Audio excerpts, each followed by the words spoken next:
Assalamualaikum warahmatullahi wabarakatuh.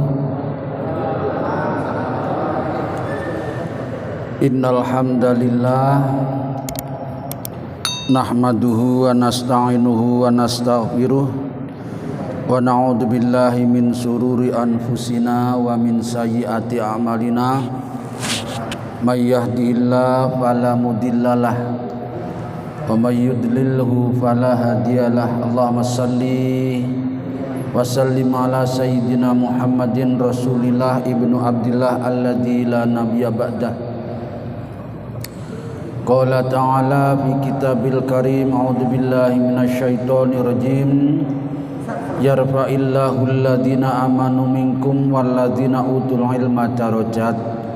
Wa qala Nabi sallallahu alaihi wasallam, man salaka tariqan yaltamisu fi ilman sahalallahu lahu tariqan ilal jannah. Sadaqallahul adzim wa sadaqa nabiyul karim.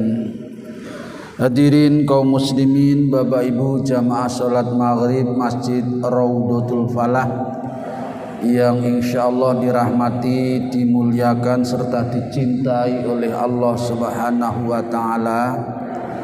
Puji syukur kita haturkan kehadirat Allah. Alhamdulillah hingga detik ini kita tetap ditakdirkan Allah bukan sekedar sehat walafiat lahir batin, tetapi kita juga tetap ditakdirkan dalam keadaan iman dan takwa.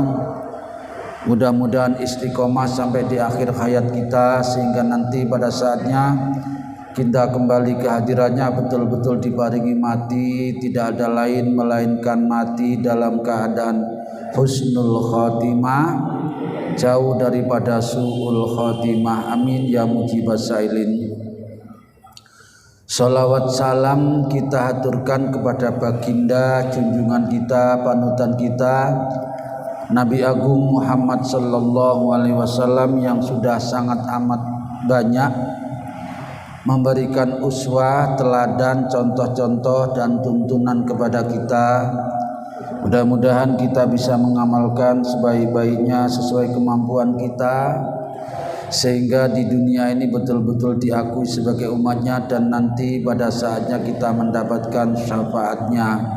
Amin ya rabbal alamin. Hadirin, kita lanjutkan taklim kita dalam waktu yang amat sangat singkat ini, dan saya mohon maaf nanti kembali saya tidak bisa ngikuti sholat isya di sini karena ada jamaah di rumah yang menunggu. Sekali lagi mohon maaf, mudah-mudahan menjadikan maklum. Baik hadirin, kita lanjutkan masih dalam banyak jalan menuju kebaikan.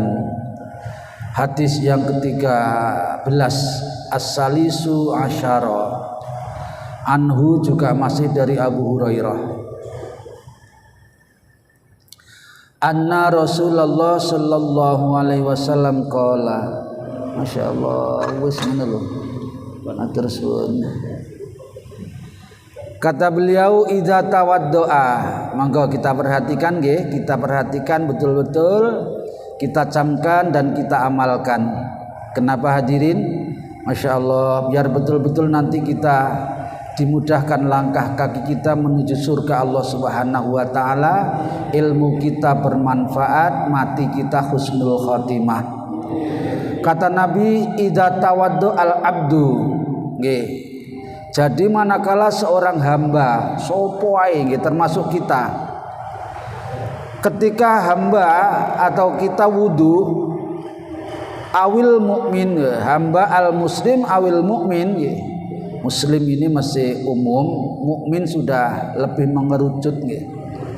Fa ghassala wajhahu, nggih, nalikane muslim atau mukmin itu wudu, maka dia ketika basuh wajahnya kharaja. Makanya monggo kita hayati ketika kita wudu, kita sempurnakan. Kharaja, apa yang keluar, min wajihi, dari wajahnya. Ketika seorang mutawaddi itu orang yang berwudu, dia membasuh mukanya, maka keluar dari muka itu kullu khotiatin, setiap dosa yang dilakukan anggota tubuh yang berada di muka. dari matanya, dari lesannya, dari hidungnya dan seterusnya keluar hadirin semuanya. Nadhara ilaiha bi'ainihi, di mana matanya dia gunakan kadang-kadang terhadap hal-hal yang tidak diridhoi oleh Allah Ta'ala. Maka dari mata itu kotoran dan dosanya mengalir ma'al ma'i, bersama aliran airnya itu, awi ma'a akhir qatril ma'i, sampai pada tetesan air yang paling akhir dari wajahnya itu. Karena itu hadirin, kemarin sudah kita singgung ya, Nabi berpesan ketika selesai wudhu jangan dikeringkan, biarkan air itu mengalir dengan sendirinya, menetes demi tetes sampai tetesan yang paling akhir. Setiap aliran air dan tetesan air itulah maka dosa kita yang ada di muka itu bersamaan keluar pula. Karena itu hadirin, wudhu ini punya keistimewaan yang hebat, sehingga sahabat Bilal itu karena beliau rajin menjaga wudhunya, setiap batal wudhu dan setelah wudhu dia sholat sunat 2 rakaat. Maka ketika Rasulullah Mi'raj, Rasul sudah mendengarkan suara sandalnya sahabat Bilal itu berada di surga. Baik, kita lanjutkan. Faidah. Sekarang ketika ghusala yadaihi lanigi, ketika seorang mutawaddi atau orang yang wudu itu membasuh kedua tangannya, yadaihi. Karena itu hadirin, hendaknya membasuh tangan disempurnakan, sampai minimal siku-siku, aja sampai siku tesik kering. Saya tidak jarang menyaksikan orang yang wudu ketoke kesusu-susu, jadi tidak tahu berapa kali basuhannya, yang jelas sikutnya atau sikunya masih kering. Ini tidak sempurna. Ketika seorang mutawaddi membasuh kedua tangannya, kharaja, maka keluarlah min yadai, dari 2 tangan itu, kulli khotiatin, setiap dosa-dosa yang dilakukan oleh tangannya itu. Karena batasadha, tangan itu melakukan apa saja, maka dosa itu akan menetes ma'al ma'i, beserta aliran dan tetesan air yang ada di tangan itu, au ma'a akhiri qatil ma', atau sampai pada tetesan air yang terakhir dari kedua tangannya. Karena itu sekali lagi, sekalipun mungkin cuaca agak dingin atau badan lagi ndak enak, kadang-kadang anyi-anyi wudu nggih, sempurnakan, eling-eling ketika kita berwudu itu, maka segala macam salah dan dosa kita akan jatuh mengalir melalui anggota tubuh yang kita basuh. Fa idza ghusala rijlaihi. Nah hadirin, yang dibasuh itu ketika wudu hanya 3 ini, nggih. Mukanya, kedua tangan dan kedua kakinya. Sementara kepala atau rambut itu bukan dibasuh tapi diusap saja. Salah nggih, kalau kepala itu dibasuh salah. Jadi tangan cukup ditelesi, nggih, diusapkan dari depan ke belakang, kembalikan lagi. Rasulullah itu nak mencontohkan ini dua ujung jari ini ditepukkan, kemudian ibu jarinya dimasukkan ke telinga, diputar ke belakang, dikembalikan lagi, nggih. Sing sempurna 3 kali untuk kepala. Ketika dia membasuh kakinya, kharajat, maka keluarlah kullu khotiatin, setiap salah dan dosa, masyadha, yang diperbuat rijlahu, oleh kakinya, ma'al ma'i, kotoran dan dosa itu akan keluar mengalir beserta dengan aliran air itu, au ma'a akhiri qatril ma', atau beserta dengan tetesan air yang paling akhir, hatta yakhruja nakiban, sehingga orang yang berwudu itu manakala dia melakukan dengan sempurna, maka dia suci, bersih, bukan hanya lahirnya saja tapi juga batinnya, minad dunubi, dari dosa. Kembali hadirin, saya ingatkan, tentu saja dosa ini adalah dosa dengan Allah Subhanahu wa taala, dan dosa-dosa yang kecil saja. Yang besar seperti menyekutukan Allah, menyakiti hati orang tua dan lain sebagainya, membunuh, itu perlu atau harus ditaubati, tidak cukup hanya dengan ini. Karena itulah hadirin, di riwayat yang lain, manakala seorang hamba melakukan wudhu semacam ini dengan sempurna, kemudian dia akhiri dengan membaca syahadat itu yang sering kita kenal dengan doa sesudah wudhu, asyhadu alla ilaha illallah wahdahu la syarikalah dan seterusnya. Maka hadirin yang dirahmati Allah Ta'ala, luar biasa dia dijanjikan oleh Allah Ta'ala disediakan surga dengan 8 pintu, diperintahkan untuk memilih salah satu di mana dia mau masuk melalui pintu yang disediakan oleh Allah Ta'ala itu. Karena itu hadirin, mari kita sempurnakan, kita jaga wudhu kita. Mungkin kadang-kadang terasa berat karena situasi dan kondisi yang menyertai kita. Nah hadirin yang dirahmati Allah Ta'ala, kalau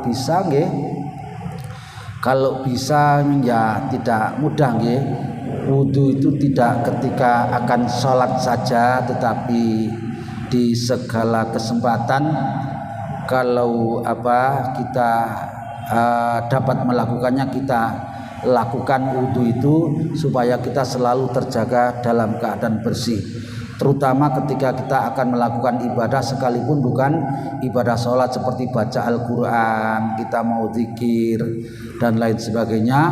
Bahkan hadirin, nanti kita juga ketemu ketika Rasulullah akan tidur itu, beliau juga melakukan wudhu terlebih dahulu. Ngaten nggih? Baik, sebelum dilanjut ada yang perlu monggo silakan Pak Dokter.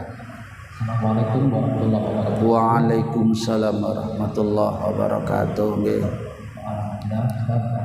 Saya ingin menanyakan tentang hadis yang cerita kisah tentang beliau itu Robah, yang beliau itu dimasukkan ke dalam surga karena tidak selalu menjaga wudhunya, dan setiap kali saya berwudhu selalu sholat sunat. Iya. Yang ingin saya tanyakan di sini, apakah yang supaya kita itu bisa mendapatkan surga seperti bulan itu, kita harus menjaga wudhu dan harus bekerja dengan sholat 2 rakaat. Apakah cukup hanya dengan berwudhu saja tanpa sholat itu sudah termasuk sudah menjaga? Iya. Terima kasih kembali Pak Dokter, khususnya mungkin yang lain ada, monggo, itu masih ada, silakan gantian. Assalamualaikum warahmatullahi wabarakatuh. Waalaikumsalam warahmatullahi wabarakatuh. Ini dari teman saya dan mau tanya mengenai wudhu. Dia kebiasaan wudhu itu habis mana? Kan masih telanjang berumurnya. Itu hukumnya gimana? Terima kasih. Assalamualaikum. Wudhu dengan telanjang gitu nggih. Wudhu dalam keadaan telanjang. Iya. Iya. Mandi. Iya. Ya. Oke. Waalaikumsalam warahmatullahi wabarakatuh. Mau ke Pak Haji Sari?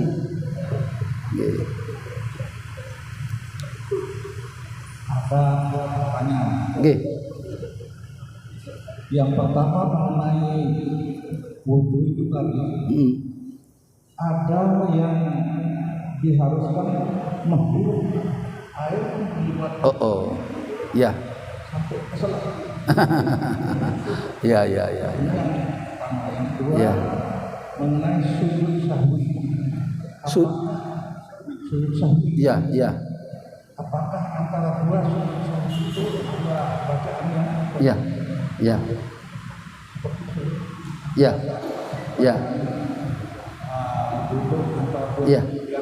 Nggih. Sudah itu aja nggih. Ibu monggo, itu Ibu tolong mic-nya. Nggih. Monggo. Sekalian. Nggih, enggak apa-apa ya. Terima kasih Pak Ustaz. Nggih. Berkaitan dengan wudhu, saya beberapa kali mendengarkan baik dari guru ngaji saya maupun dari TV. Nggih. Itu tentang wudhu. Nggih. Yang benar itu yang bagaimana, maksudnya dalam kondisi habis mandi masih dalam keadaan telanjang itu boleh wudhu. Tapi ada guru sananya mengatakan tidak boleh tidak harus berpakaian. Itu bagaimana? Ah iku wis jawabane ngono. Oke. Malih wonten? Sudah. Baik, yang pertama Pak Dr. Rai ini sekaligus memberikan keterangan bahwa tidak semua yang tidak atau belum dicontohkan oleh Nabi itu kemudian semata-mata bernilai bid'ah. Tidak semata-mata. Ketika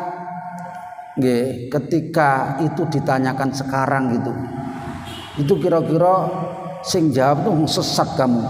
Bid'ah itu tidak pernah Rasulullah mengajarkan kayak gitu. Padahal waktu itu Bilal belum pernah diperintahkan oleh Rasulullah untuk sholat 2 rakaat sesudah wudhu. Ketika Rasulullah mendengar suara sandal Bilal sudah berada di surga itu, Rasulullah luar biasa terkejutnya, heran apa sih amalan Bilal ini. Maka ketika turun di bumi, sampai di bumi, maka sahabat Bilal ditanya oleh Rasulullah. Tentu saja waktu itu juga disaksikan oleh sahabat-sahabat yang lain.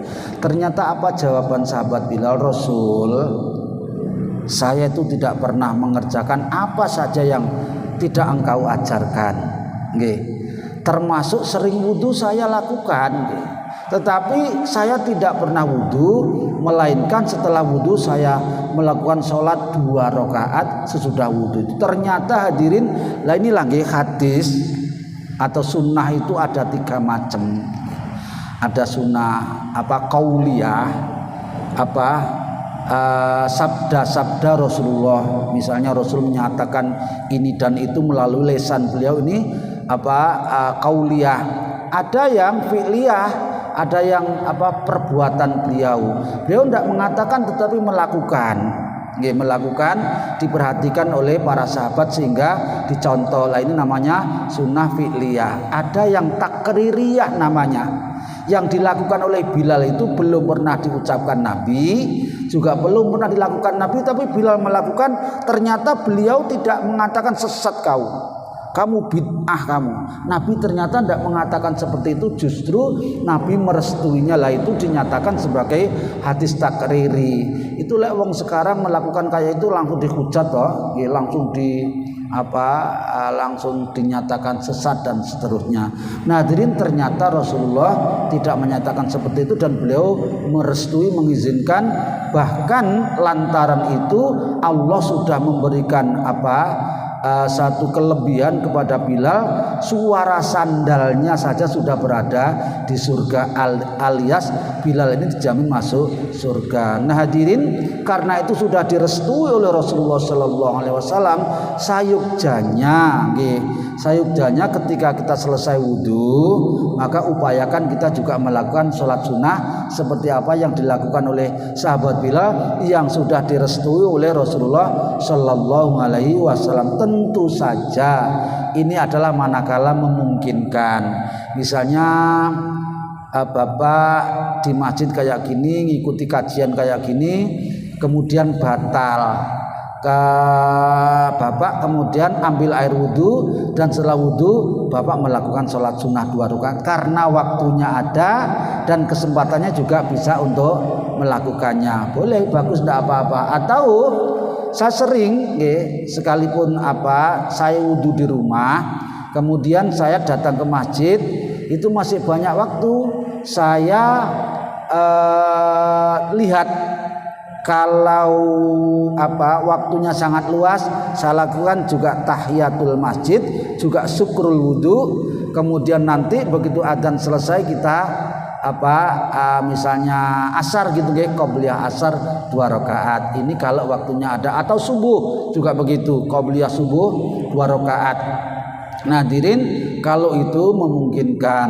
Tetapi kalau tidak, panjenengan dari rumah sudah wudhu, berangkat ke masjid, kemudian ternyata sampai masjid sudah iqomat selesai atau bahkan sholat sudah didirikan, maka panjenengan gak usah sholat sunat lagi, langsung mengikuti sholat. Ngaten nggih?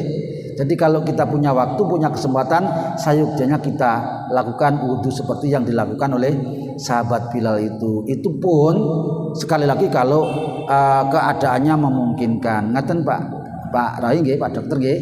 Mudah-mudahan kita bisa melakukan. Cuma saya juga tidak setiap wudu bisa sholat.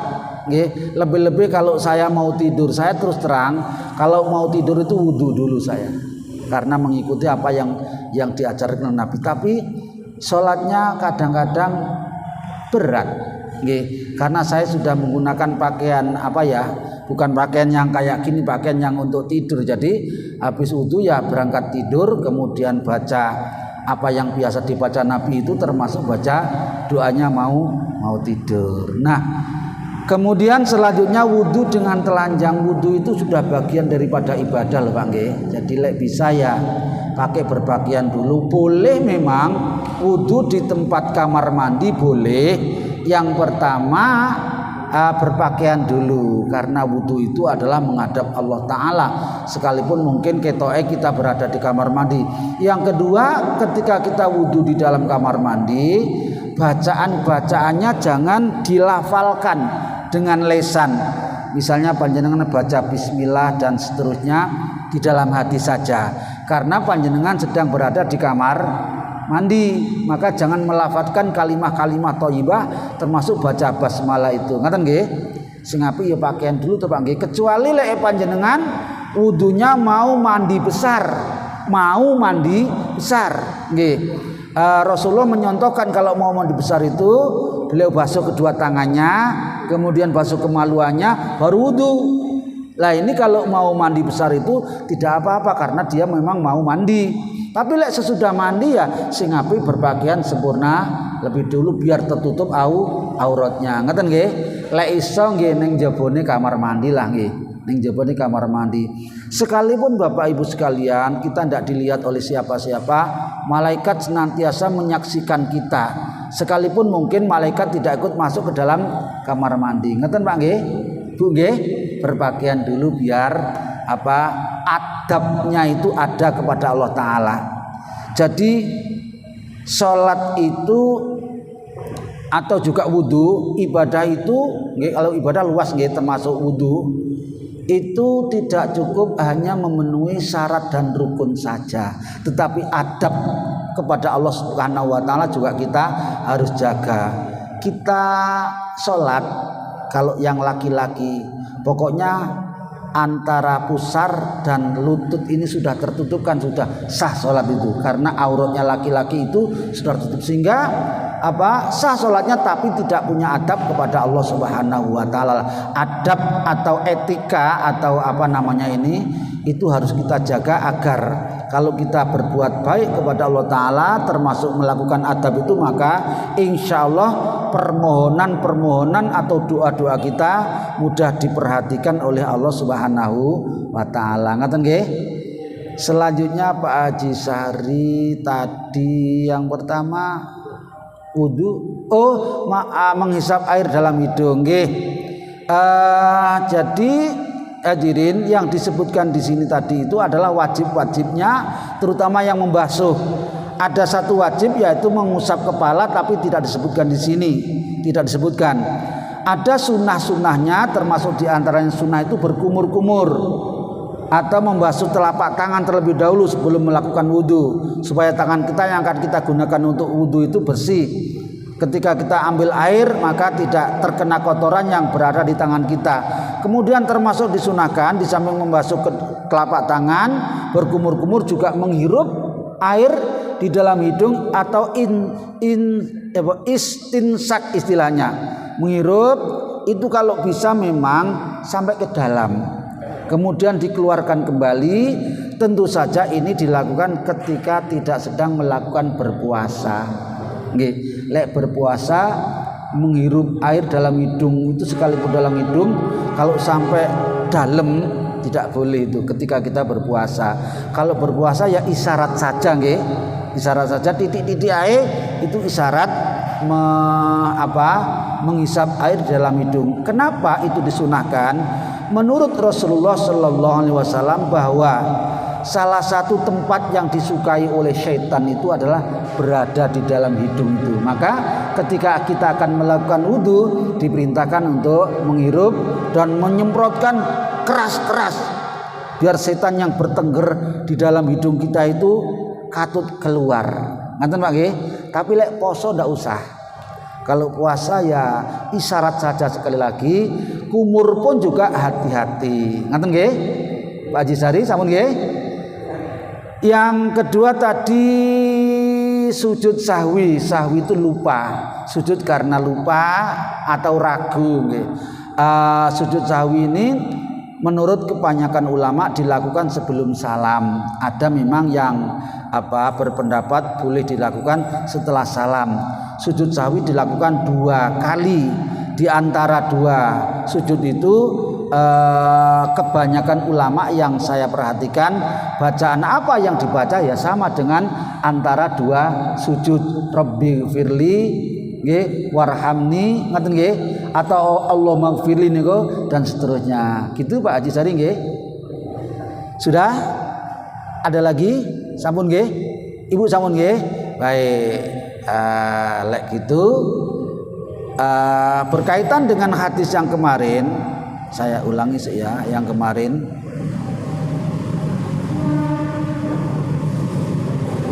tidak metu ya.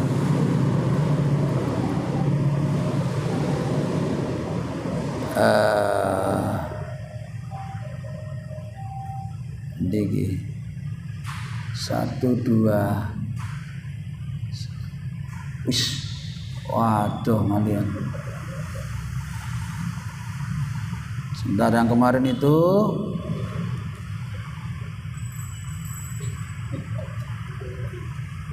ini kemarin sudah dibahas kemarin. Man tawaddo'a fa aksana wudu'u summa atal jum'ata. Nah, kemarin sudah kita bahas barang siapa yang berwudu dan memperbaiki wudunya summa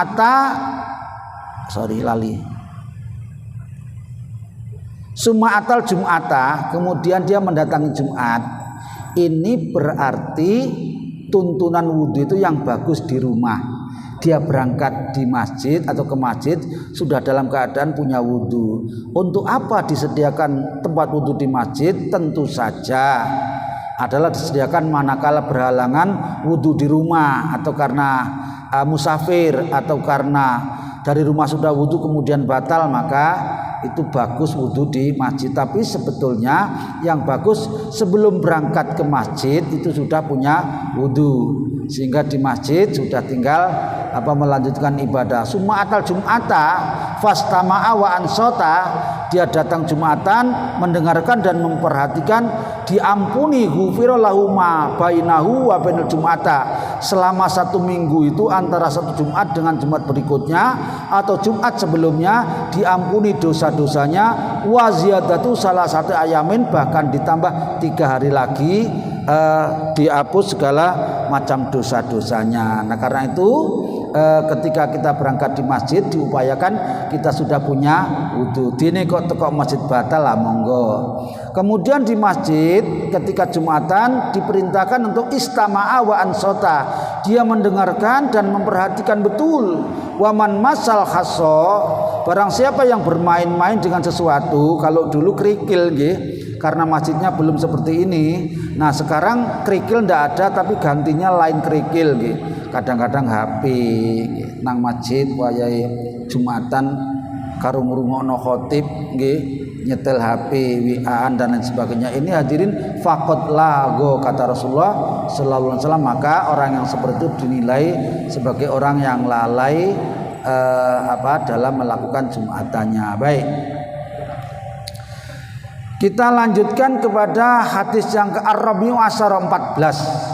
Anhu, masih dari Abu Hurairah, an Rasulillah sallallahu alaihi wasallam qala, beliau bersabda, as-sholatul khams, antara sholat satu dengan sholat yang lain sampai 5 waktu itu nggih.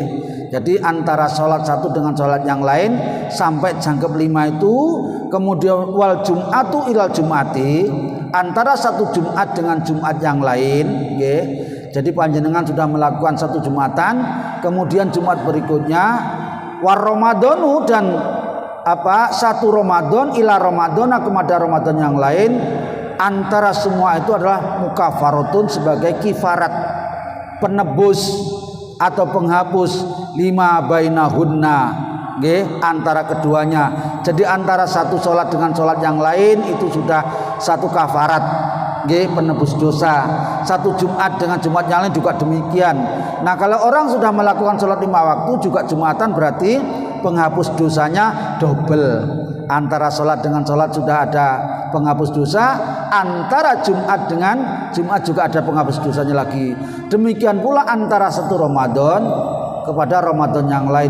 Kalau semua ini dilakukan, maka penghapus dosanya rangkep. Insya Allah dosanya dihapuskan. Idza tunibatil kabair, selama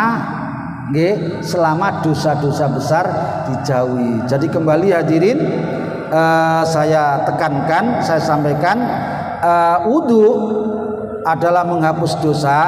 Yang pertama adalah dosa kecil. Dosa yang besar harus dilakukan taubat tersendiri. Kemudian yang kedua, bukan dosa antara sesama manusia. Untuk sesama manusia, dia harus mendapatkan maaf dari orang lain yang kita zalimi, kita ghibah misalnya, ngerasani, atau kita menyakiti hatinya. Dengan wudu belum akan hilang dosa-dosa itu sebelum kita dihalalkan atau dimaafkan oleh orang yang kita salah kepadanya atau kita zalimi. Baik, yang ke-15, al-khamisu asyara. Waktunya sudah semakin mepet, sekali lagi nanti saya mohon maaf tidak bisa ikut sholat isya di sini. Anhu, dari Abu Hurairah lagi, Qala Rasulullah sallallahu alaihi wasallam, Rasulullah bersabda, "Alla adullukum, maukah kamu sekalian aku tunjukkan, ala ma yamhu, atas amalan atau ibadah yang Allahu yamhu, katakan ya, atau yamhullahu, yang Allah akan menghapus bihi, dengan amalan itu, al khotoya, kesalahan, kekhilafan, dosa kita akan dihapus oleh Allah Ta'ala. Nabi menawarkan, maukah aku tunjukkan kamu kepada satu amalan yang manakala kau kerjakan, maka dosa-dosamu, kesalahanmu akan dihapus oleh Allah Ta'ala, plus wayarfa'u bi darajat, dan dengan amalan-amalan itu akan diangkat derajatmu di mata Allah Subhanahu wa Ta'ala. Derajat di sini maksudnya derajat di hadapan Allah Ta'ala, bukan derajat di mata manusia. Kalau di mata manusia, derajat yang dianggap tinggi itu kan kalau manakala status sosialnya tinggi, pangkatnya tinggi, jabatannya tinggi, ini mulia, itu menurut mata manusia. Tapi kalau menurut mata Allah Ta'ala bukan itu, tetapi inna akramakum indallahi atqakum, orang yang paling mulia adalah yang paling kuat atau baik atau tinggi takwanya. Qalu bala, para sahabat menjawab, betul, baik Rasul, mau kami ditunjukkan kepada amalan yang seperti itu. Bala ya Rasulullah. Qalu, nah niki hadirin, syaratnya lek pengen dihapus dosa-dosanya, diangkat derajatnya apa? Kata Nabi, isbagul wudu, yang pertama, sempurnakan wudu. Terus terang hadirin, nek pirsa saudara-saudara kita yang wudunya masih kurang, diingatkan. Kadang-kadang ada yang kencet itu apa? Tumit. Kadang-kadang tumitnya masih kering. Kadang-kadang sikunya masih kering. Kadang-kadang mukanya juga tidak sempurna. Nah, kalau bisa kita ingatkan, kita mengingatkan juga dapat pahala. Justru kalau kita tahu ada kesalahan, kita diam saja, nanti punya beban di mata Allah Ta'ala. Jadi hadirin, untuk bisa dihapus salah dosa dan diangkat derajatnya, kata beliau, isbagul wudu, sempurnakanlah wudu alal makari, ketika engkau merasa berat, baik karena sakit, karena dingin sekali, atau karena apalah pokoknya sempurnakan wudu. Wa kasratul khoto ila masjidil niki. Beruntung Bapak Ibu yang rumahnya jauh dari masjid tapi dia rajin datang ke masjid. Bahkan hadirin nanti ketemu riwayat nggih, Rasul itu menganjurkan nggih, bukan mewajibkan, menganjurkan. Kalau kita datang ke masjid, carilah jalan yang lebih jauh. Supaya apa? Yang pertama, langkah kakinya semakin banyak. Pak Haji Mujianto lek rene rono cedhek nggih, puter mriko Pak.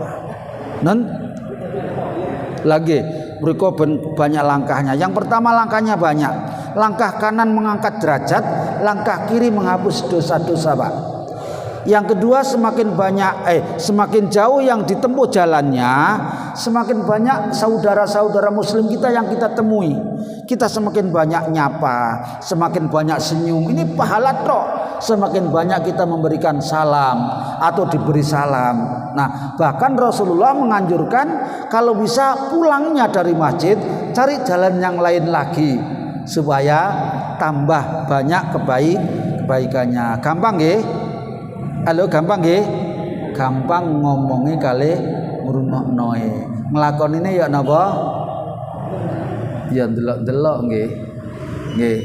Masyaallah waktunya habis pas nggih. Wa intidari sholat dan menunggu sholat kayak gini. Ba'da sholat, setelah sholat, setelah maghrib kita nunggu sholat isya, maka ini adalah termasuk amaliyah tadi. Mudah-mudahan yang kita lakukan diridhoi, diterima oleh Allah Subhanahu wa taala, dapat mengantarkan nanti kita saatnya kembali ke hadirat Allah taala dalam keadaan husnul khotimah. Mohon maaf kita akhiri, subhanakallahumma wa bihamdika asyhadu an la ilaha illa anta astaghfiruka wa atubu ilaik wal afu minkum. Wassalamualaikum warahmatullahi wabarakatuh.